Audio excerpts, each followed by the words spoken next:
Welcome to my pregnancy series in Ireland. In this series, I share my pregnancy journey with you so that you get to know how Irish healthcare system works when it comes to maternity care. So hopefully that'll save some of your time in trying to figure out everything on your own. In this video, I'm going to tell you all that happened during my first GP appointment after I found out I was pregnant. So let's dive straight in. The first thing I had to do after I found out I was pregnant by using home testing pregnancy kit was to go and visit a GP.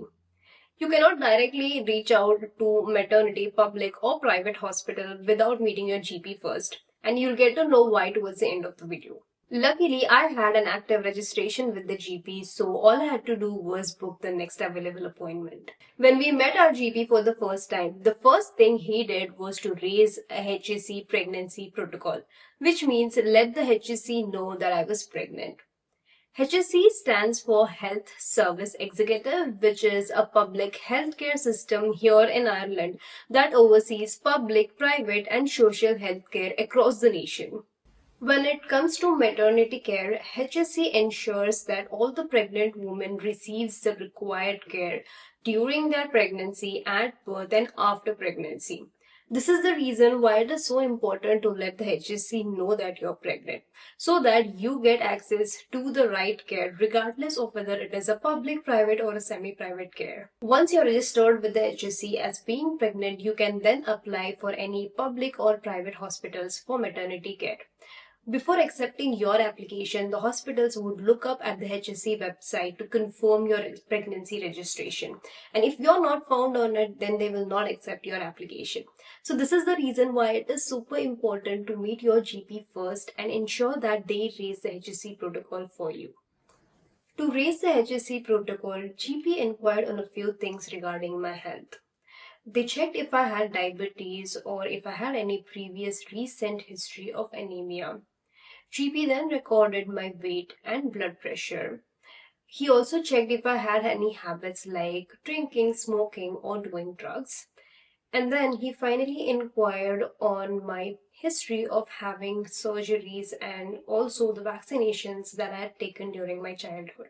He then tested my urine sample to check if I had any urinary tract infections. Once the registration with the HSE was complete, GP then checked with us as to which hospital we would like to opt for maternity care.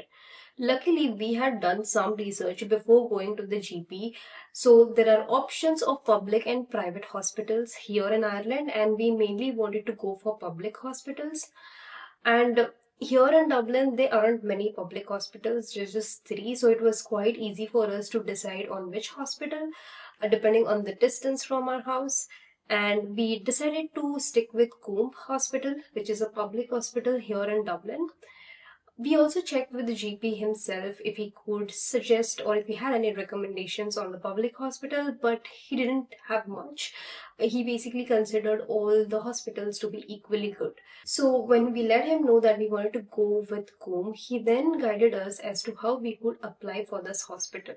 There are two ways to apply for hospitals. There's a postal way and you could also apply online. So then he handed over a few forms that we could post to the hospital to register ourselves.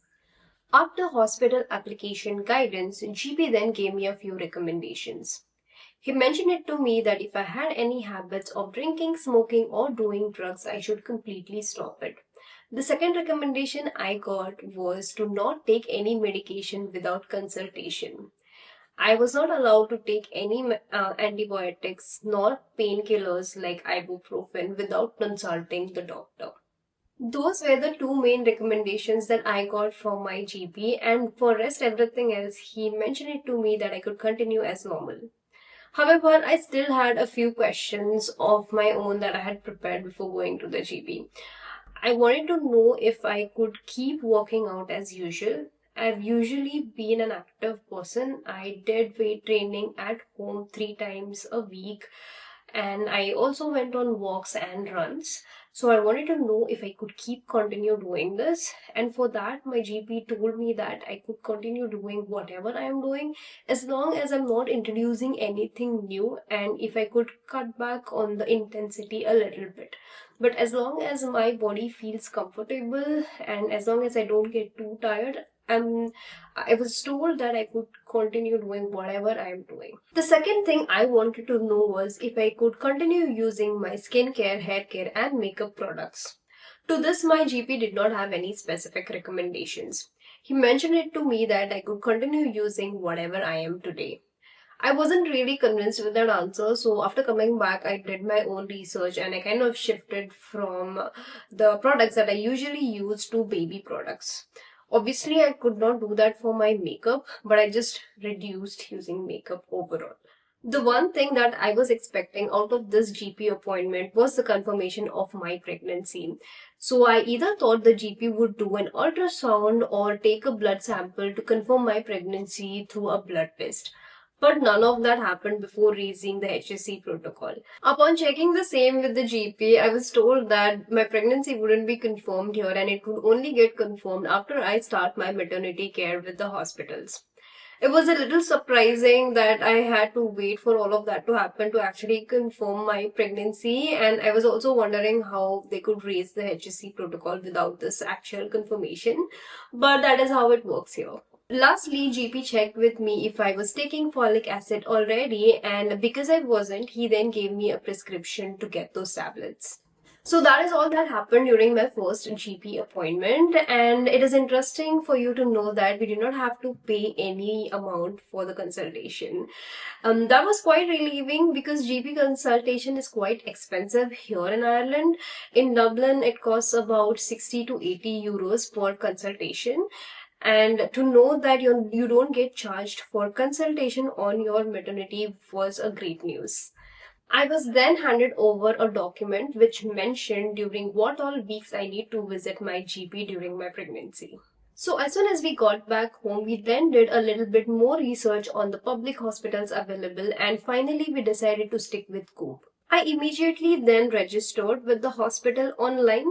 Although we were handed over physical documents by our GP to register via post, we decided to do the application online because that was much more convenient and easier. Before you register, you will need to know which care you want to opt for within the hospital.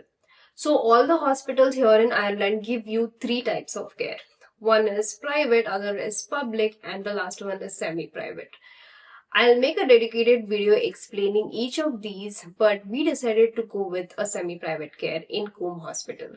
After I got accepted into Coombe, the next thing I had to do was download the HSE app. Within the HSE app, you get to see all your upcoming appointments with the hospital. Within a day, I was able to see my next appointment that was with the midwife. So that's all that happened during my first GP appointment and after. If you have found this video helpful, then don't forget to like, subscribe to my channel. I will continue making all of the other videos related to my pregnancy experience. So do check out my channel for other related videos. If you want to show some extra love, please don't forget to share super stickers to show some appreciation. Until then, congratulations on your pregnancy, and I'll see you in my next video.